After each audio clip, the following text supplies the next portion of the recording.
Hello बच्चों, let's read the given question. The question says a conducting wire frame is placed in a magnetic field which is directed into the plane of the paper. The magnetic field is increasing at a constant rate. The directions of induced current in wire AB and CD are.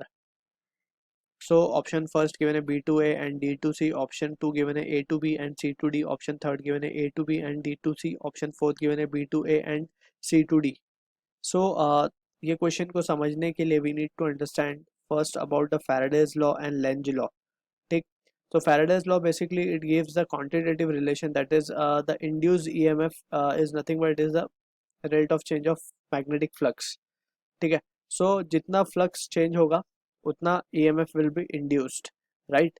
और induced EMF की वजह से जो induced current आएगा उसका direction it's given by Lenz law.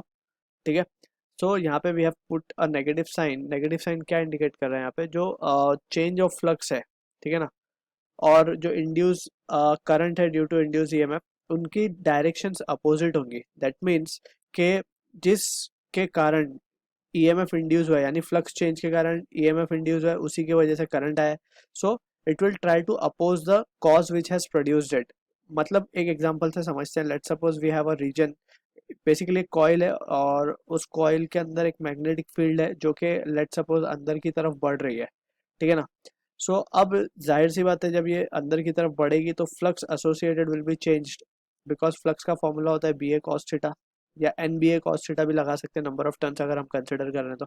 सो यहाँ पे अगर हम देखें, सो बी अगर इंक्रीज करे या डिक्रीज करे, सो जाहिर सी बात है फ्लक्स चेंज होगा. फ्लक्स चेंज होगा तो ईएमएफ आएगा उसके अंदर. ठीक है. तो अब यहाँ पे हम देख रहे हैं कि मैग्नेटिक फील्ड अंदर की तरफ बढ़ रही है, और अंदर की तरफ बढ़ रही है तो it the flux associated with the coil will change. So अब ये जो चेंज हो रहा है इसी को अपोज करेगा ये कॉइल.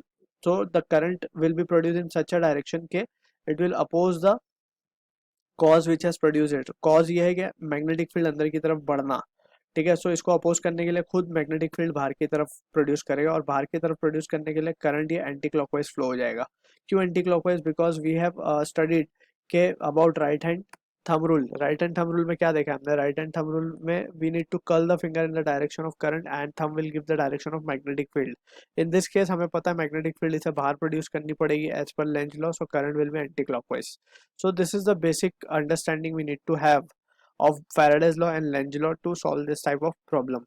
So अब यहाँ पे अगर हम देखें, so we have been given with a loop, और ये लूप में एक जंप कनेक्शन है. जंप कनेक्शन का मतलब ये होता है कि जस्ट वी हैव जंप कर रहा है. यहाँ पे हम देख सकते हैं कि ये BC जो वायर है it is jumping over AD, right. So हमें इस जंप को खोलना होगा. सो जंप को खोलने के लिए क्या करना है? Just we need to catch it and इसको शिफ्ट कर देना ऊपर की तरफ. ठीक है, क्योंकि ये ऊपर से जंप कर रहा है. सो यहाँ पे हम अगर इसका फिगर ड्रॉ करेंगे, सो A और B जो पॉइंट है हमारे that will remain as it is. अब ये जो पॉइंट था B से, B वाले पॉइंट को हमने क्या किया है? We have shifted it above, right. So अब ये पॉइंट हमारा बन जाएगा A और ये बन जाएगा हमारा पॉइंट B, राइट. अब ये B पॉइंट ऊपर जा चुका है. अब ये ऊपर जा चुका है, और इसके बाद जो पॉइंट है हमारे पास ये है C, और यहाँ पे जो पॉइंट है वो है हमारे पास D. एज पर द डायग्राम ये थोड़ा सा नीचे है, और तो लेट्स से ये D है हमारा, ये पॉइंट C है. इस तरीके का कुछ कनेक्शन दिखेगा अब ये. अब हम देख सकते हैं ध्यान से कि मैग्नेटिक फील्ड इनवर्ड बढ़ रहा है. Magnetic field is increasing inside, right. अब इसको अगेन जैसे हमने डिस्कस किया, मैग्नेटिक फील्ड बढ़ेगा so it will produce current in such a direction that it will oppose the cause which has produced it. अब अंदर की तरफ मैग्नेटिक फील्ड बढ़ रहा है, मींस फ्लक्स चेंज हो रहा है. फ्लक्स चेंज हो रहा है तो ईएमएफ आ रहा है, एंड ईएमएफ की वजह से करंट आ रहा है. सो करंट का direction will be such that it will oppose the cause. So खुद वो किस तरफ प्रोड्यूस करेगा magnetic field? It will be outward. ठीक है. आउटवर्ड के लिए अगेन हम राइट हैंड थंब रूल से देखें. सो बाहर आने के लिए we need to just curl the finger round the loop. So curling finger हमें बता रहा है कि the current will be in the anti clockwise sense, right. So यहाँ पे हम देख सकते हैं कि करंट कहाँ से कहाँ फ्लो होगा. Current will flow from B to A and D to C, जो कि हमारा ऑप्शन फर्स्ट के साथ मैच हो रहा है. So this is the answer to the question. I hope you understood the solution. All the best.